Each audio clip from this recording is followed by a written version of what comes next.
Hey friends, welcome to another episode of Inspire Career Spotlight on Careers, the video podcast series where I bring you best-in-class information from all across the career management space to help keep you up to date and help you advance in your careers.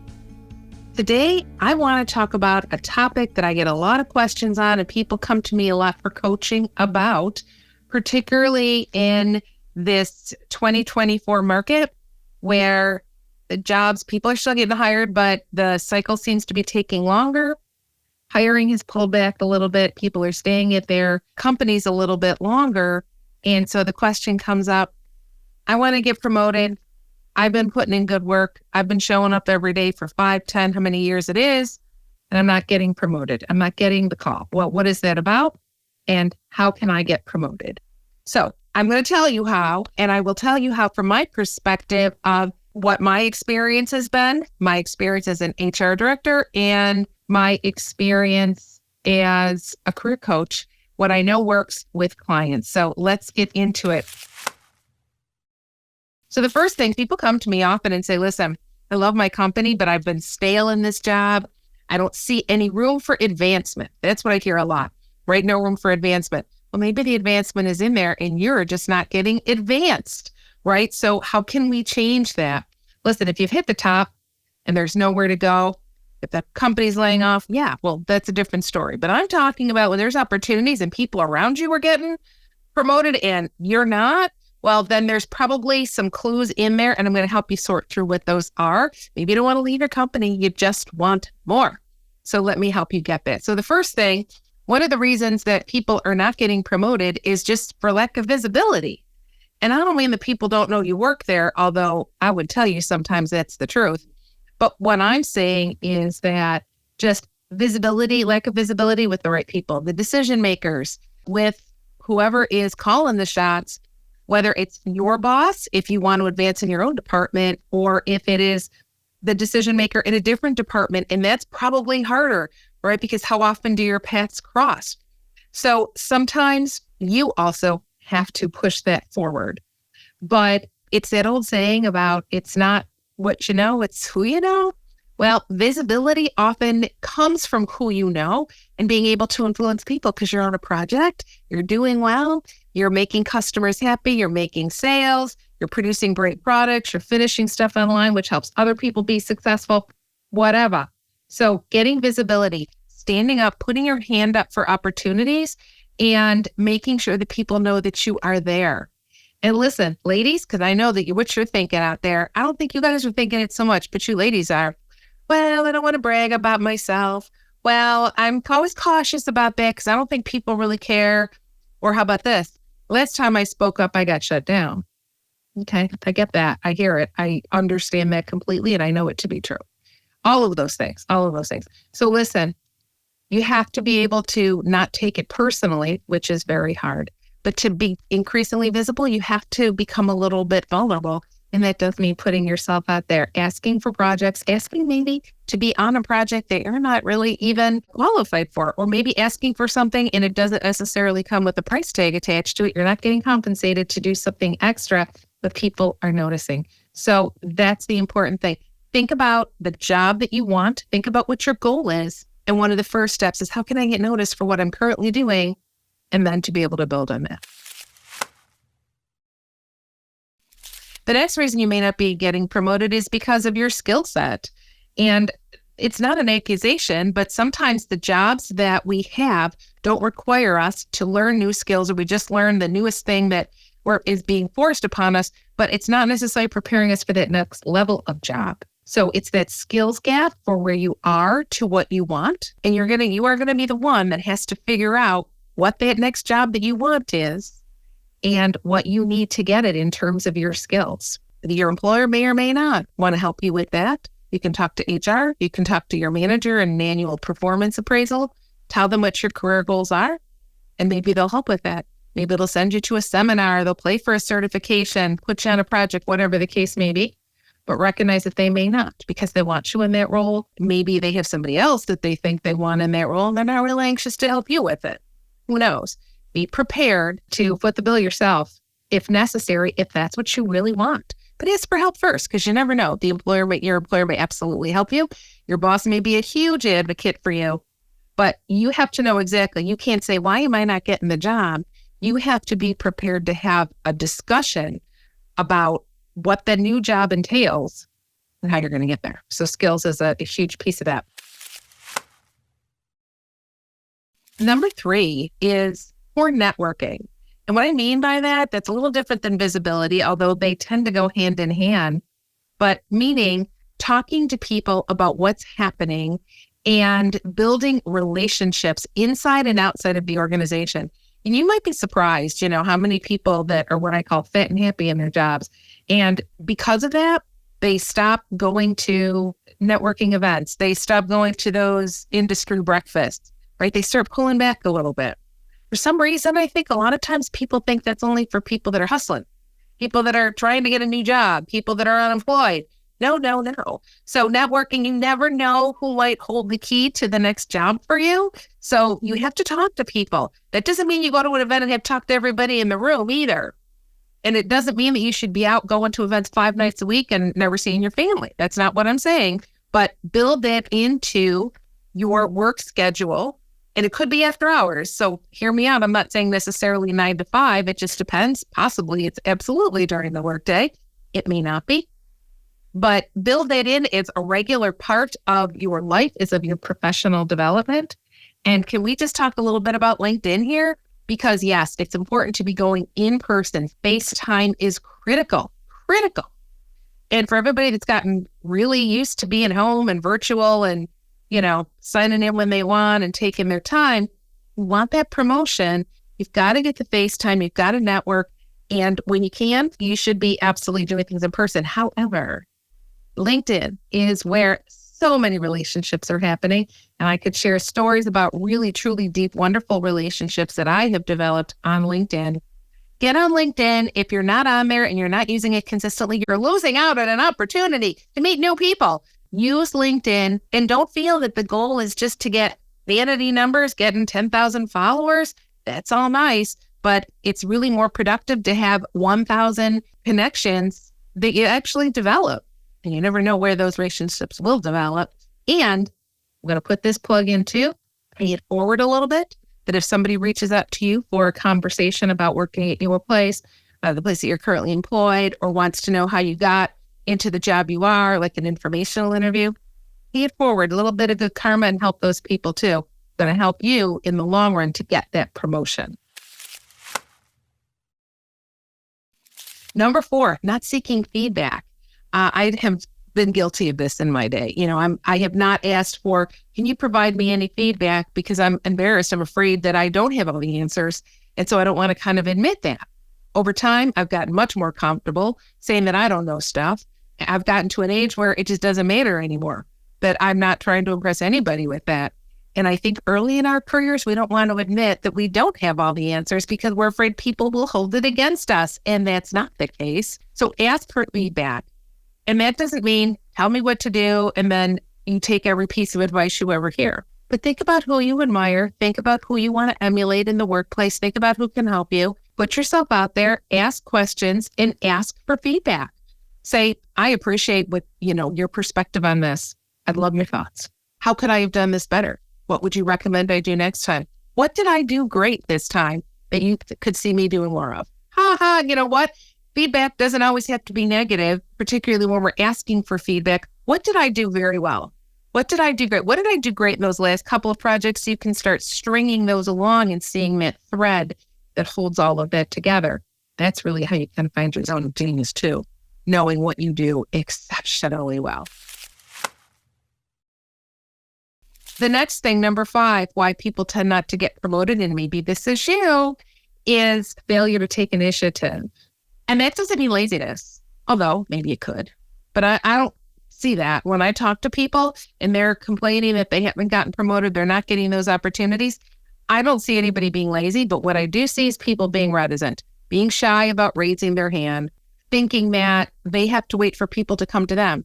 If my boss wanted me to have that promotion, I hear, they would have asked me. Well, the last time I asked, I got shut down. It's the second time I've said that because I hear it a lot in just different categories of what the situation might be. Or how about this one? I hear this a lot. I think my work should speak for itself. Well, guess what? Your work doesn't speak. You do. Your work doesn't have a mouth. You do. So how you frame that, you don't have to frame it braggadocious. You don't have to be putting other people down to do it, but you have to take initiative. An initiative could be speaking up for yourself in a meeting. It could be asking for a stretch project. It could be asking to work with a particular person or group of people that you know is going to be good for you. Maybe it's going to stretch you a little bit. Maybe there are people who appreciate what you do and you know that you're going to do better work with them and they can be advocates for you. There's a lot of ways that you can take initiative, but to sit back and feel that someone else is going to do it for you, they will not. And maybe the younger people can hear me say this really, because probably if you're a little more advanced in age, you have already learned that. But if you're young and you're hungry and you want another job, you've gotten one and now you want that next level, you're going to have to take initiative. And initiative too does not mean bowling people over. It doesn't mean ambition to the point of toxicity, but it does mean saying, I'm going to go the extra mile, whatever that is, but make sure it's aligned with your goals too. Because you want to make sure that whatever that target is, that you're doing those activities and you're taking it in the right direction so that you're not confusing yourself. You're not confusing the decision makers either, that you're crystal clear about where you want to go. The next one is likability or lack of likability. So I'd love to talk about likability, and maybe I should do a whole podcast on that, because I'll tell you what, people underestimate the effect of likability in their careers. And I don't mean schmooze, lie, suck up, be a flake. It's not what I'm talking about.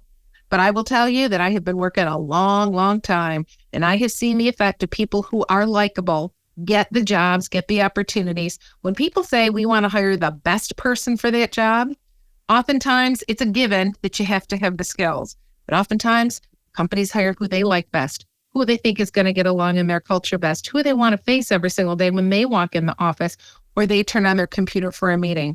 Does my team like them? Why do you think you have panel interviews? So that the people on your team, if you're called in to people that you might potentially work with, to see if they like you. You think they're assessing your skills? Sure they are. But really it is that energy there? Do they like you? How can you increase your likability? Number one, here's an easy one. Smile. Everything is not so dire. Did you ever see that Seinfeld episode where George, I don't know, did he work for the Yankees? I don't know what episode it was, but George said that he really didn't have anything to do. So what he wanted to do is look upset and frustrated all the time, because then people would think he was busy. Yeah, it was a funny episode, as they all were. However, the point is well taken, is that people perceive us and they will make determinations about what our body language is saying. And so the likability piece, smiling, standing up, walking around, and I don't mean walking around aimlessly with a cup of coffee for 3 hours a day, but checking in on people. How are you? Making the effort to go to their desk, making the effort to check in on them. Hey, it's been a while since we've talked. This is all about likability. It's not about not being who you are. It's not about fake. It's not about trying to be somebody you're not. But it's about letting people see who you truly are, because you don't want an opportunity that you're not good for and you're not aligned for either. But if people don't know you and they don't know how fabulous you really are, they can't like you. And chances are they're not going to pick you for that next promotion.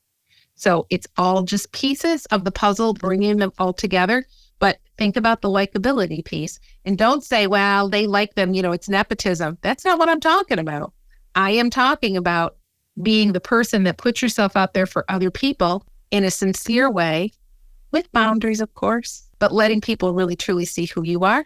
People like people that they can get to know, right? So sometimes we got to take the walls down a little bit, put our boundaries around, make sure that we're behaving appropriately, but people can't really engage with you if they don't know you. So that's the next thing.